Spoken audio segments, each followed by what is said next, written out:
Friends, ایک بار پھر آپ کے سامنے ایک نئی پریزنٹیشن لے کے حاضر ہیں. آپ کے اسکرین کے اوپر ڈیارکی، کچھ پروننسیشن میں اس کو ڈیارکی بولتے ہیں، کچھ پروننسیشن کے اندر اس کو ڈیارچی بولتے ہیں. بہرحال ڈیارکی کیا ہے؟ انڈو پاک افیئرس کے حوالے سے یہ ایک بہت ہی امپورٹنٹ ٹاپک ہے ڈیارکی کا. اس کو ہم لے کے چلتے ہیں آگے. میں ہوں Muhammad Naufal Safan, belongs to sir Naufal's academy. اگر آپ کو میرا ویڈیو پسند آ رہا ہے تو پلیز لائک اور سبسکرائب ضرور کر دیجیے گا. مجھے آپ کی سبسکرپشن کی بہت ضرورت ہے. پلیز جاتے جاتے سبسکرائب ضرور کیا کریں. چلتے ہیں ٹاپک کی طرف. What is diarchy system of government? Diarchy ایک ایسا فارم آف گورننس ہے جس میں ایک کے بجائے دو طاقتوں کے درمیان یا دو پاورز کے درمیان ساری کی ساری طاقت کو جمع کر دیا جاتا ہے، اور یوں یہ دونوں مل کر ہی حکومت چلا سکتے ہیں. گورننس جب آپ کسی اسٹیٹ کو خاص طور پہ رن کر رہے ہوتے ہیں، کسی پروونس کو یا کسی کنٹری کو، تو وہاں پہ جب ڈیارکی ہوتی ہے تو اس کے اندر اس کے جو حکمران ہوتے ہیں ایک نہیں بلکہ دو ہوتے ہیں. ہندوستان کے اندر گورنمنٹ آف انڈیا ایکٹ 1919 کے ذریعے سے ڈیارکی کو انٹروڈیوس کرایا گیا، اور یہ گورنمنٹ آف انڈیا ایکٹ کو کئی جگہوں پہ چیمسفورڈ ریفارمز بھی کہا جاتا ہے کہ diarchy system of double government introduced by the government of India act 1919 اور Montagu Chelmsford reforms which led to the enactment of the Government of India Act 1919. A dual set of governments, one is accountable and the other is not accountable.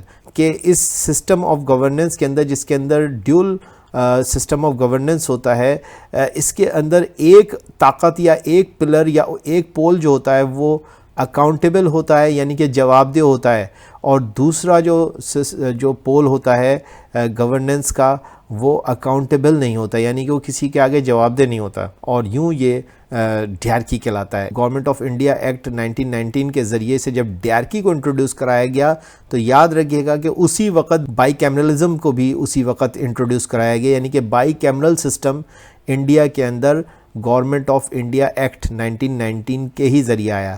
تو ہم یہ کہہ سکتے ہیں کہ ڈیارکی کے ساتھ ساتھ بائی کیمرل سسٹم بھی انڈیا کے اندر سب کانٹیننٹ کے اندر فرسٹ ٹائم 1919 میں گورنمنٹ آف انڈیا ایکٹ یا مونٹیک چیمسفورڈ ریفارمز کے ذریعے سے ہی انڈیا کے اندر انٹروڈیوس کرایا گیا. The government of India act 1919 introduce for the first time bicameralism and direct elections in the country. Thus, the Indian Legislative Council was replaced by the bicameral legislature consisting of an upper house, جس کو ہم Council of State کہتے ہیں، and lower house جس کو ہم Legislative Assembly کہتے ہیں. جیسا کہ آج پاکستان کے اندر بائی کیمرلزم آپ کو نظر آتا ہے کہ اپر ہاؤس جو ہے وہ سینٹ کہلاتا ہے، اور پاکستان کا جو لیجسلیٹو پارٹ لوور ہاؤس کہلاتا ہے وہ قومی اسمبلی یا نیشنل اسمبلی بھی کہلاتا ہے. ٹھیک ہے جی. اور ان دونوں کو کل ملا کے مجلس شورا کہا جاتا ہے کانسٹیٹیوشنلی پاکستان کے اندر. ٹھیک ہے جی. تو پاکستان کے اندر اس وقت 1973 کے تحت نہ صرف ڈیارکی بھی موجود ہے، بلکہ ساتھ میں پاکستان کے اندر bicameral system of legislature بھی موجود ہے. دونوں چیزیں اسٹل پاکستان کے اندر موجود ہیں، اور اگر ہم یہ کہیں تو غلط نہ ہوگا کہ یہ دونوں چیزیں، ان دونوں آئیڈیاز کی جو روٹس ہیں وہ دا گورنمنٹ آف انڈیا ایکٹ 1919 میں موجود ہیں. اچھا، ایک اور بات، یہ مونٹیک چیمسفورڈ ریفارمز کے ذریعے سے government of India act 1919 Hindustan میں انٹروڈیوس کرایا گیا. اس کو لاگو کیا گیا 1921 کے اندر. یہ ایک ذہن میں رکھیے گا کہ اس کو پروملگیٹ جو کیا گیا یا کم انٹو فورس جو ہوا یہ 1921 کے اندر ہوا. لیجسلیشن کے لیے جو پروونسز کی اتھارٹیز تھیں ان کو 2 پارٹس میں ڈیوائڈ کر دیا گیا. فرسٹ واز ریورسڈ سبجیکٹس، اور جس کے اوپر صرف گورنر اور اس کی کونسل کی اتھارٹی تھی، اور دوسرا جو تھا ٹرانسفرڈ سبجیکٹس تھے، جس کے اوپر جو ہے وہ صرف چیف منسٹر اور اس کی کیبنٹ جو ہے وہ اختیار رکھتی تھی. تو یہ 2 حصوں میں اس وقت گورنمنٹ آف انڈیا ایکٹ 1919 کے تحت جو ڈیارکی کے ذریعے سے جو ڈویژن ہوئی پاور کی، وہ فرسٹ ٹائم اس طریقے سے ہوئی. یعنی کہ ہم یہ کہہ سکتے ہیں کہ ایک جانب گورنر اور اس کی کنسلٹیشن باڈی ہوتی تھی، اور دوسری جانب جو ہے وہ چیف منسٹر اس کی کیبنٹ ہوتی تھی. ٹھیک ہے جی, یہ دو جو پولس آپ نے سمجھ رہے ہیں گورنمنٹ آف انڈیا ایکٹ 1990 کے ذریعے سے جو ڈیارکی انٹروڈیوس ہو رہی ہے, اب اس کی ایک شکل آپ کے سامنے سمجھ آ رہی ہے کہ ایک جانب جو ہے وہ گورنر اور اس کی کنسلٹیشن باڈی ہوتی تھی, اور دوسری جانب جو ہے وہ چیف منسٹر اور اس کی کیبنٹ ہوتی تھی. ٹھیک ہے جی, یہ جو دو پولز تھے اس میں سے ایک پول جو ہے وہ آنسریبل تھا اور دوسرا پول آنسریبل نہیں تھا. تو کون سا پول آنسریبل تھا یا کون سا پول آنسریبل نہیں تھا؟ تو گورنر جو تھا یا اس کی جو کونسل تھی وہ کسی کے آگے جواب دہ نہیں تھی. ٹھیک ہے جی, اور جو چیف منسٹر اور اس کی جو کیبنٹ تھی پروونشل اسمبلی کی وہ اکاؤنٹیبل تھی, عوام کے آگے بھی اکاؤنٹیبل تھی, اور جو ہے وہ ایون یہ کہ گورنر بھی اس کے حوالے سے چیف منسٹر سے پوچھ سکتا تھا. اور یہی آئیڈیا اگر اب آپ سمجھیں کہ ڈیارکی کو اگر آپ 1973 کے کانسٹیٹیوشن کے تحت پاکستان میں سمجھیں تو بالکل اسی طریقے سے آپ کو پروونسز میں آج بھی نظر آئے گا کہ گورنر جو ہے وہ فیڈریشن کا نمائندے کے طور پہ موجود ہوتا ہے پروونس کے اندر, اور وہ عام طور پہ کسی کو جواب دہ نہیں ہوتا ہے. جبکہ چیف منسٹر جو ہوتا ہے وہ پاکستان کے کسی بھی صوبے کا, وہ اپنے کیبنٹ سمیت جو ہے وہ صوبائی اسمبلی کے سامنے جواب دہ ہوتا ہے, پروونشل اسمبلی کے سامنے جواب دہ ہوتا ہے, اور پروونشل اسمبلی کے سامنے جواب دہ ہونے کی وجہ سے آپ یہ کہہ سکتے ہیں کہ وہ عوام کے آگے بھی جواب دہ ہوتا ہے. اسی طریقے سے اگر اس گورنر اور وزیر اعلیٰ یعنی کہ گورنر اور چیف منسٹر کو اگر آپ لے لیں تو پھر اسی طریقے سے یہی کانسیپٹ فیڈریشن میں چلا جاتا ہے, جہاں پہ کہ پریزیڈنٹ آف پاکستان کسی کے آگے آنسریبل نہیں ہوتا, اور وہ ایک سپریم اتھارٹی مانی جاتی ہے, اور اسی کے ساتھ جو ہے وہ پرائم منسٹر جو ہوتا ہے وہ اپنی اسمبلی کے اندر یعنی کہ پاکستان کے اندر قومی اسمبلی کے اندر وہ جواب دہ ہوتا ہے. اور یوں یہ ہے سسٹم آف ڈیارکی پروونسز کے اندر اور فیڈریشن کے اندر رن کرتا ہوا آپ کو آج بھی پاکستان میں نظر آتا ہے. اور میں آپ کو ایک اور بتا دوں کہ یہ تقریباً لگ بھگ اسی طریقے سے انڈیا میں بھی موجود ہے. ٹھیک ہے جی, موجودہ ہے پاکستان اور انڈیا ہے, دونوں جگہوں پہ یہ ڈیارکی اور بائی کیمرل لیجسلیشن دونوں ملکوں کے اندر آج موجود ہے. یعنی کہ آپ یہ کہہ سکتے ہیں کہ جو ڈیارکی کا سسٹم تھا اس کو بالآخر جب ختم کیا گیا تو 1935 کے آئین کے ذریعے سے کیا گیا. جو 1935 کا جو ایکٹ آیا تھا 1935 کا ایکٹ, اس کے ذریعے سے اس کو سسپینڈ کر دیا گیا تھا, ختم کر دیا گیا تھا.